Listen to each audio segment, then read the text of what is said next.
Hello, everybody. My name is James Marcayola, and I'm here to ask you a simple question. What can social network sites do for you?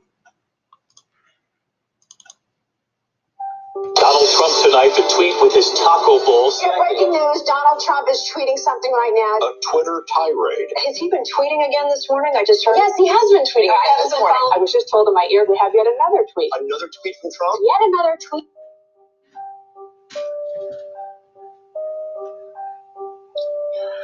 What can social network sites do for you?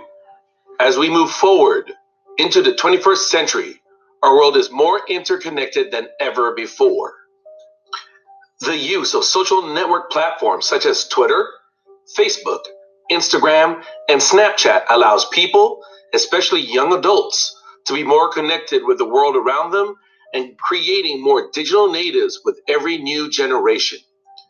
Yet, if you compare this growing trend to the number of young adults between the ages of 18 to 25 who do not vote in their local, state, or national election, you would see a vast disparity.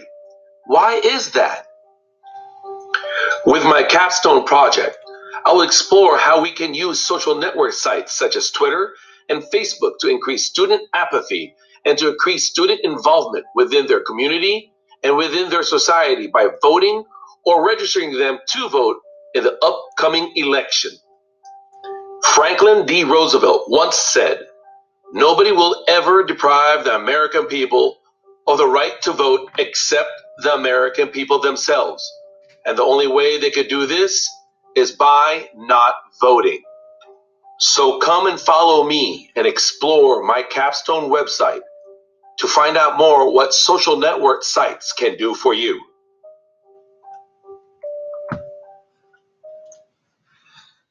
As you can see, my capstone project revolves around my driving question of how social network sites such as Facebook, Twitter, and Instagram can promote and encourage students to become more proactive within their community and register to vote. Social network sites appeared to be a critical factor in information dissemination, potentially an important tool for mobilizing people, especially young adults. However, in most previous studies, there is a very little research on how SNS influence young adults to be politically active. The basis of this study was to determine whether social network sites can influence students to become more proactive and socially aware. As we move towards the 21st century, social network sites such as Facebook and Twitter have grown exponentially while voting and register to vote has decreased.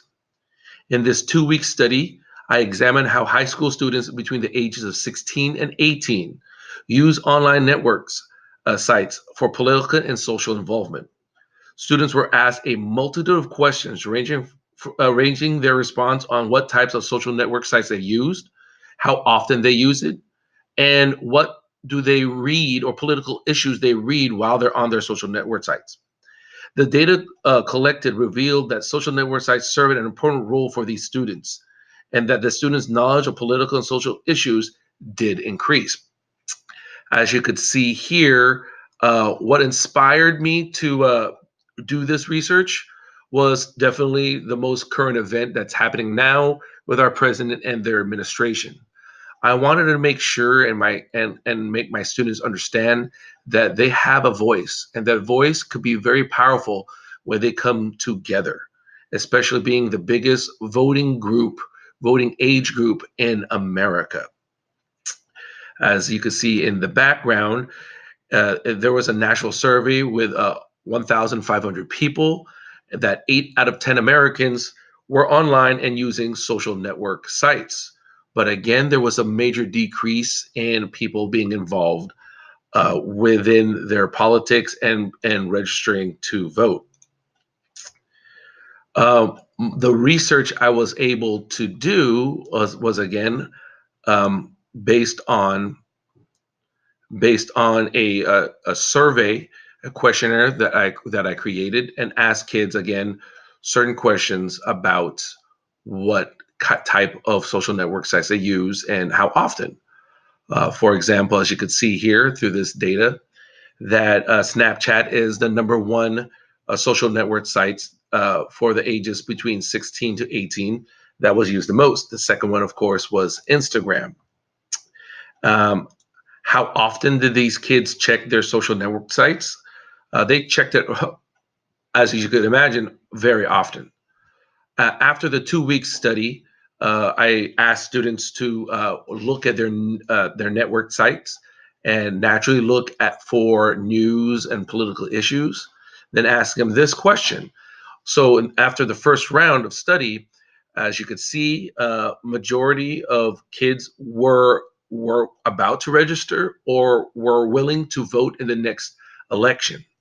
But when I was thinking about when I was going to do my second round, what tweaks could I do to encourage more students to get more involved, I asked kids in the second round, instead of just looking naturally for news and social political issues, if you follow a celebrity, or if you don't follow a celebrity, and see if that celebrity actually talks about political and social issues after a 2 week study, will that motivate them even more to become more politically active? And according to this data right here, it actually did. As you can see, there was a bigger percentage of students that actually were registered or pre-registered to vote. And actually the data also increased if students saying, yes, they will vote in this upcoming election. The results of this, again, shows that social network sites do play a major role with students and getting them more involved, and also getting them to be more knowledgeable of political and social issues that affects their lives. So when thinking about this data, I created this poster to influence more and to inspire more of my research data. And I really want to focus on the background and the colors. Again, this data was is mostly focused on how to get kids more involved with their community. And the biggest community that we have is, of course, this great nation of America. That's why I picked these colors and that background to promote America and how great it is to be in here, but yet also the power that we have within our democracy. And the only power of democracy is from the people and by the people. And the only way they could do that is to use their voice and voice their concerns. Going back to my website, as you can see here, my capstone project. I've done a lot of research about this, and again, this was based on all the standards that are within the California History Framework, and these were all the different standards that were met and reached throughout the whole research project. And I would like to end this really quickly by saying thank you to my family, especially my family, because my journey through this whole program would not be met without their love and support.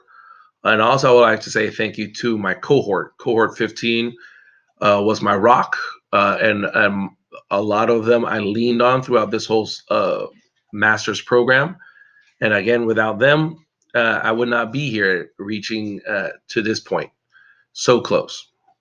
Thank you. I really hope you enjoyed this quick synopsis of my capstone project.